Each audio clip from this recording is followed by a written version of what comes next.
నిజంగా ఒకసారి జగన్మోహన్ రెడ్డి గారు ప్లీజ్, నేను ఇంతకన్నా గట్టిగా మాట్లాడలేకపోతున్నాను, ఎందుకంటే నాకు జాలనిపిస్తుంది మిమ్మల్ని చూస్తూ ఉంటే. ఆంక్షలు విధించేమా అనే ముందు ఒక్కసారి లాస్ట్ 5 years జరిగిన సిచ్యువేషన్స్, చలో ఆత్మకూరు అని చెప్పి ఒకటి పెడితే సాక్షాత్తు చంద్రబాబు నాయుడు గారి ఇంటి గేటుకి తాడులు కట్టిన పరిస్థితి మీరు మర్చిపోయారా అండి? వైజాగ్ పర్యటనకి చంద్రబాబు నాయుడు గారు వెళ్తే ఎయిర్పోర్ట్లోనే చంద్రబాబు నాయుడు గారిని మమ్మల్ని అందరినీ ఆపేసి మీకు వైసీపీ కార్యకర్తల చేత నానా మాటలు మాట్లాడించి నానా మాటలు దూషించి మమ్మల్ని అందరినీ కూడా ఎలా రోడ్డు మీద కూర్చోబెట్టారో మర్చిపోయారా అండి? ఇదే చంద్రబాబు నాయుడు గారు ప్రతిపక్ష నేత హోదాలో, ఆయన ఇప్పుడు ప్రతిపక్ష నేత. ఈరోజు మీరు కాదేమో ప్రతిపక్ష హోదా లేదు మీకు, కానీ ఆయన ఆ రోజు ప్రతిపక్ష పార్టీ హోదాలో ఆ రోజు నాయకుడిగా తిరుపతి వెళ్తే, అదే తిరుపతి ఎయిర్పోర్ట్ నుంచి బయటికి కూడా రాకపోతే తిరుపతి విమానాశ్రయంలో ఆయన కూర్చొని ధర్నా చేసిన పరిస్థితి మీరు మర్చిపోయారా? లోకేష్ బాబు గారు పాదయాత్ర చేస్తే ఆయన పట్టుకున్న మైక్ని తీసుకెళ్ళిపోయారు, ఆయన నుంచున్న స్టూల్ని తీసుకెళ్ళిపోయారు, ఆయన గురించి ఏదైనా స్టేజ్ కడితే స్టేజ్ని ఇప్పేశారు. అంటే ఇవన్నీ మీరు ఎలా మర్చిపోయారు? అది కాక మా పార్టీ ఆఫీసుల మీద దాడులు, ఇవన్నీ మేము ఏదైనా కార్యక్రమానికి వెళ్తే మీరు ఇచ్చిన ఆంక్షలు ఇవి. ఒకవేళ కార్యక్రమం లేకుండా జగన్మోహన్ రెడ్డి గారు కనుక ఊర్లోకి వస్తున్నారు అనుకోండి, ఆటోమేటిక్గా మా ఇళ్ళ దగ్గరికి పోలీసులు వస్తారు. నేను చాలా సందర్భాల్లో ఆ రోజు అయ్యన్న పాత్ర గారిని అరెస్ట్ చేసినప్పుడు నేను ఆ ఇంటికి వెళ్తా ఉంటే దారిలో నన్ను ఆపాలని ఎంత ప్రయత్నం చేస్తే ఆఖరికి 2-wheeler మీద కూడా నేను వెళ్ళిన పరిస్థితి. అదేవిధంగా ఈ మైన్స్కి సంబంధించిన వాటి మీద మేము ధర్నా పెడితే ముందే హౌస్ అరెస్టులు చేసిన పరిస్థితి. 5 సంవత్సరాలు ప్రతిపక్షంలో ఉన్న ఏ నాయకుడు నేను రోడ్డు మీదకి రానిచ్చారా? రోడ్డు మీదకి రాకుండా ఉంటేనే 41A నోటీసులు మా అందరికీ కూడా. ఇప్పుడు నా మీద 23 కేసులు ఉన్నాయి. 23 కేసులు ఒకసారి తీసి చూడండి, ఏ కేసులో ఒకసారి మీకే తెలుస్తుంది. చాలా మంది మీద కేసులు ఉన్నాయి. అంటే నేనేమంటానంటే ఈయన ఆంక్షలు విధించేనా అని అంత అమాయకంగా మాట్లాడుతూ ఉంటే నిజంగా చాలా బాధ అనిపిస్తుందండి. ఈయనకి నిజంగా మతిమరుపు ఏమైనా వచ్చేసిందా ఆయనకి? Z+ సెక్యూరిటీ ఉన్న వ్యక్తికి బుల్లెట్ ప్రూఫ్ పంపిస్తే నా దగ్గర బుల్లెట్ ప్రూఫ్ లేదంటాడు. అంటే అబద్ధాలు, నోరిప్పితే అబద్ధాలు. అంటే నెమ్మదిగా నంగనాచిలా కూర్చొని ప్రెస్ ముందు కూర్చొని లేదంటే ట్వీట్ పెట్టేస్తే జనాలు నమ్మేస్తారు అనుకుంటున్నారా? వాస్తవాలు కదా.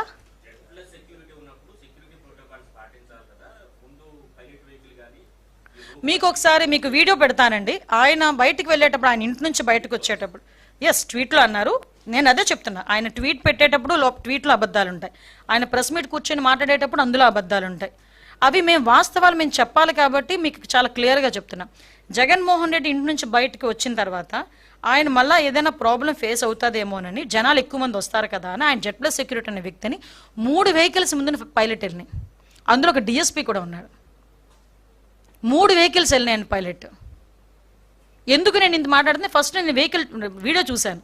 3 వెహికల్స్ నేను చూసుకున్నా ఎన్ని వెహికల్స్ వెళ్తున్నాయి ముందు. నేను పైలట్, ఎస్కార్ట్ కాక ఇంకో 2-3 వెహికల్స్ ఎక్స్ట్రాగా మేము పంపించుకున్నాం.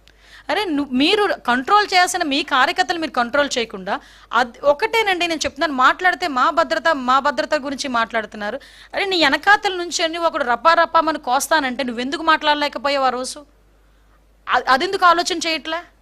అది సొసైటీ. ఇప్పుడు నీ భద్రత గురించి ఆలోచిస్తున్నావు. నీ కార్యకర్త వల్ల సమాజానికి థ్రెట్ ఉంది ఈరోజు. ఆ సొసైటీ భద్రతని ఎవరు కాపాడతాడు? నీ కార్యకర్త నీ ర్యాలీలో నుంచొని రప్పా నరుకుతానని ఒకడంటాడు, కోసేస్తాను ఒకడంటాడు, రాజారెడ్డి రాజ్యాంగం మళ్ళీ తిరిగి రాస్తామని ఒకడంటాడు, ట్వీట్లు ఫేస్బుక్లో నోటుకు వచ్చినట్టు పెడతాడు, ఒకడు గొడ్డలు పట్టుకుంటాడు, ఒకటి వేట కొడవలు పట్టుకుంటాడు.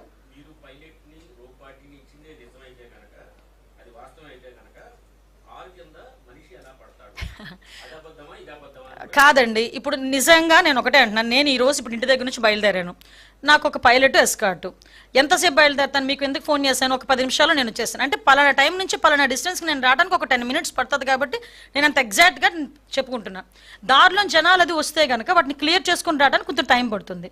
కానీ ఇతగాడు ఏం చేస్తున్నాడంటే జనాలందరినీ మా పోలీసులు ఎవరైనా గట్టిగా రోప్ పార్టీ పట్టుకుని ఆపారు అనుకోండి, పోలీసులు ఏంటది దాన్ని ఏమంటారు, ఏదో మమ్మల్ని ఇబ్బంది పెట్టేస్తున్నారు, పోలీసులు వైఖరి నశించాలి అని మాట్లాడతారు. ఈరోజు మీ వాళ్ళేమో ఎలాగో నిజంగా చెప్తున్నా, ఈ మాట అనకూడదు, ఒక ఉన్మాదుల్లో రప్పించుకుంటున్నారు. మీరు రప్పించుకొని ఒక రోప్ పార్టీ పెట్టి, అంటే 90 కిలోమీటర్లు నేను రోప్ పార్టీ పెట్టగలనా?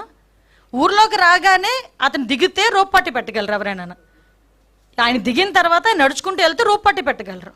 నువ్వు వెహికల్తో వెళ్తుంటాను, హైవే మీద వెళ్తుంటాను, 90 కిలోమీటర్ల మీద వెళ్తుంటాను అంటే రోప్ పట్టి పెట్టమంటే ఎలా అవుతుంది? నువ్వు 90 కిలోమీటర్ 80 నుంచి 90 కిలోమీటర్లు వెళ్ళడానికి నీకు ఎన్ని గంటలు పట్టింది? అంటే మీరు ఏ స్పీడ్లో వెళ్ళారో ఒకసారి ఆలోచించుకుంటున్నారా? ఒకసారి ఆలోచించాలి. మేము ఇవ్వాల్సిన భద్రత, మేము అవుట్ ఆఫ్ ద బాక్స్ అతనికి ఇవ్వాల్సిన భద్రత కన్నా మేము చెప్పిన దానికన్నా ఎక్స్ట్రానే మేము భద్రత ఇచ్చాం.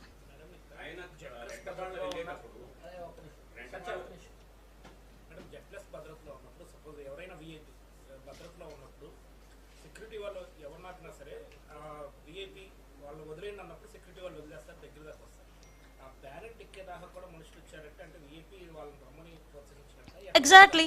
ఇప్పుడు మీరు వచ్చిన తర్వాత అతను షేక్ హ్యాండ్ అంటే అతన్ని ఎలాగ క్రియేట్ చేసుకుంటారంటే, ఒకటండి బ్లెండర్గా ఒకటే మనం ఆలోచించుకోండి. అతను వెళ్ళేది ఒక పరామర్శకి.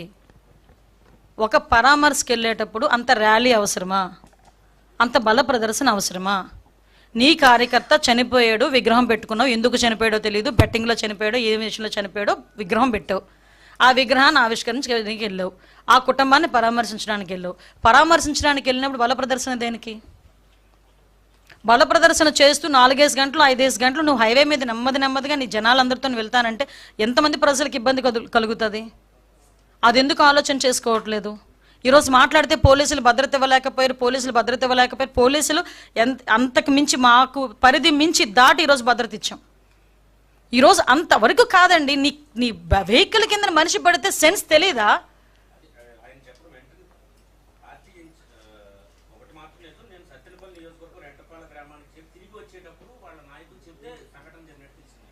కాదండి, చిన్నది అడ్డు తగిలితేనే, రాయి ఎక్కితేనే తెలుస్తుందండి. మేము వెహికల్స్లో తిరిగిన వాళ్ళమే. చిన్న రాయిగా మా టైర్ దాటి వెళ్తుంటేనే మాకు తెలుస్తుంది. అతను మూమెంట్ అక్కడ ఎవరో ఒకరు చెప్తున్నారు, మీరు వీడియో క్లియర్గా చూడండి, కిందన ఎవరో పడుతున్నారు అని చెప్తే తీసి లాగేశారు పక్కకి.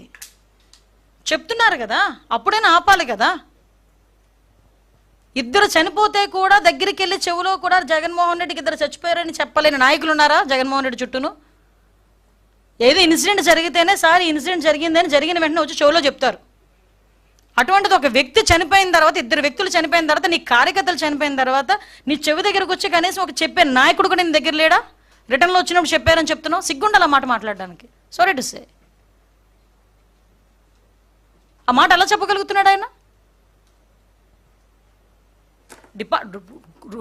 లోకం మొత్తం గొగ్గోలు పెట్టింది, చనిపోయాడంట అని. అతనికి తెలియదు. ఎస్,